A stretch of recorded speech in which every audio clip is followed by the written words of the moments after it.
خداوند به نام عیسی مسیح این فیض رو به کلیسات بریز، مثل یک باران خداوندا.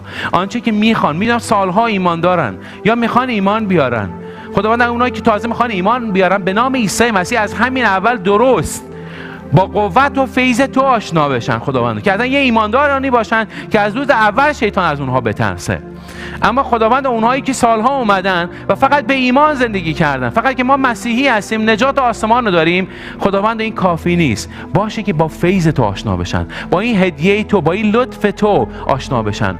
چون روح القدس بر ما آید، بر ضعف من، بر ناتوانی من، بر نفس من، توی گناهان من، چون روح القدس بیاد، قوت خواهم یافت رو نفسم غلبه کنم، قوت خواهم یافت معجزه بکنم، قوت خواهم یافت عوض بشم، قوت خواهم یافت مثل عیسی فکر کنم، مثل عیسی رفتار کنم، در اثر قدم‌های او رفتار کنم.